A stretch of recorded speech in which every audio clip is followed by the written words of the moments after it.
This video is going to explain the heel command, or essentially leash walking. Anytime that we are moving with the dog on leash or traveling with the dog on leash, we always want the dog to be in a good heel position. What that essentially means is at my side and at my pace. There's going to be a couple key components to doing this command that we want to go over with you guys. So the first thing is the leash and how we hold it. Whiskey, come here.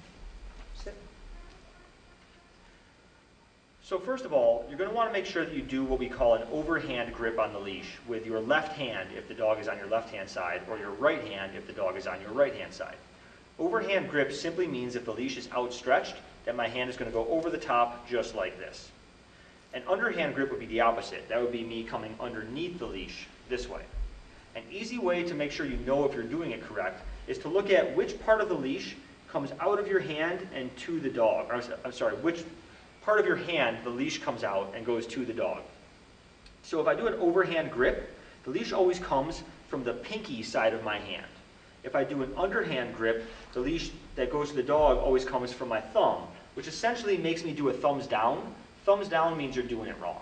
So oftentimes people will do an underhand grip, but they'll twist their hand over so it looks overhand. But if you look, the part of the leash going to the dog is coming from my thumb. I'm giving a thumbs down. That means it's incorrect. So we always want a nice overhand grip, pinky down, thumbs up. The reason that's important is because it's going to allow you to engage your wrist a little bit more with the leash when we're walking if we need to correct the dog.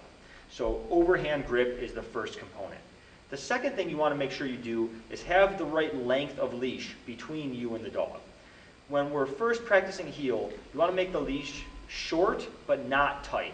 So it's going to be somewhat loose but still relatively short. Whiskey, heel. So I have Whiskey at my side for this to show you. Come here, buddy. Sit. So what I really want is that at least the metal clasp that's on the leash hangs down before the leash comes up to me. So that's a good length right there. If you do too much leash, then if you have to correct the dog, it's too much of a stretch and you'll lose control of the dog.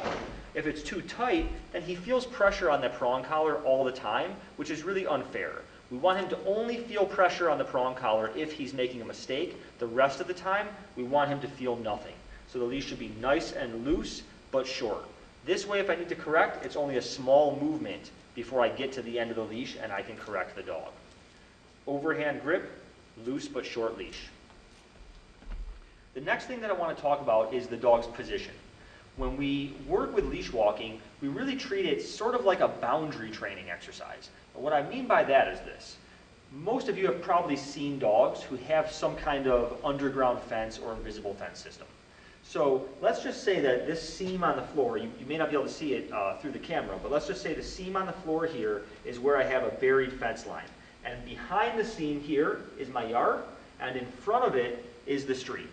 Now, the invisible fence does not wait for the dog to be in the middle of the street before it corrects the dog. It corrects them right at the boundary, which is what prevents the dog from getting into the street and getting into trouble. So likewise, when we're working on heel, the boundary is going to be our hip. So right about at the front of your hip is where you want that boundary. And you want to pretend that there's a little underground fence that travels with you that goes right along that line. So just like with those invisible fence systems, this is going to be where we correct the dog. We're not going to wait for the dog to be way out in front and then correct them. And that's a very, very, very important distinction. It's probably the single most common mistake that I see people making when they're trying to teach their dog how to heel, is that they wait until the dog's out in front, then they correct, instead of using the correction to prevent the dog from making the mistake to begin with. So, if I'm walking with Whiskey, I'm going to have an overhand grip. I'm going to have the leash short but not tight. And when I get ready to move, I'm going to say heel. Now, once we start moving, I want to make sure that I stay nice and relaxed. I want my arms to be loose and at my sides. I don't want them stiff and looking like robot arms. It's very common that when people are practicing this to begin with, they're thinking about a lot, they're somewhat apprehensive, and they tend to get really tense or stiff. It's also very common because a lot of people are used to having to be tense because they're used to their dog pulling them the whole time. But I want you to really focus on staying relaxed and really let your arms swing.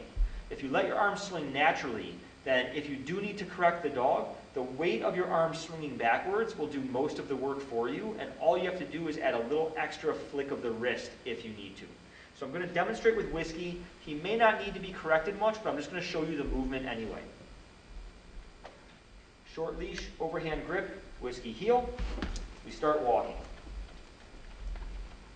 I'm going to swing around so you guys can see me.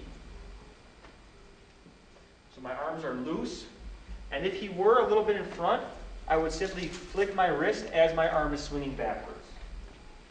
I'm not sure if you saw that because he was shaking his head at the same time, so I'll demonstrate again. I'm walking, and I would just flick my wrist as my arm is swinging backwards. But notice how relaxed I am in general. This is exactly what walking your dog should look like. Now, I'm moving in a very small space right now because I'm on camera, but if you're really moving, you want to make sure that you really move with some purpose. So the slower you walk, the more difficult this is going to be for your dog. You really want to walk like you're on your way to a meeting and you're running late. So I'm going to move a little bit further this time so you can see what a good walking pace would look like. Whiskey, heel.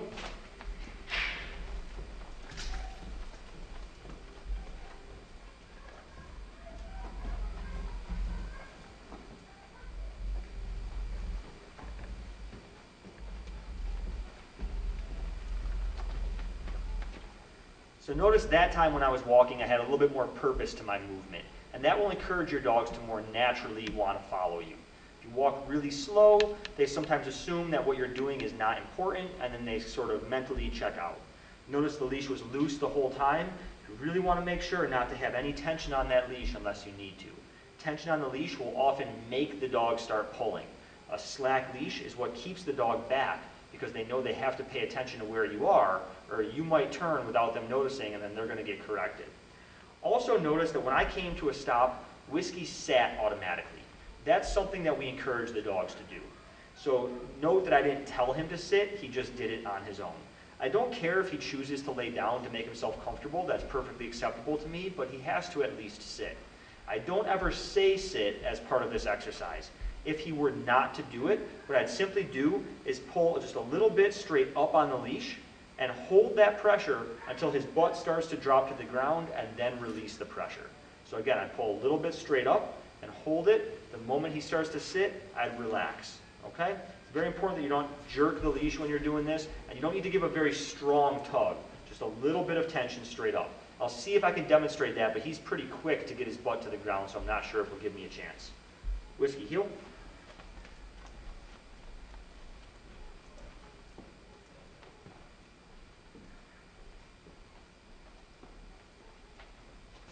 Again, leash straight up, relax. Okay?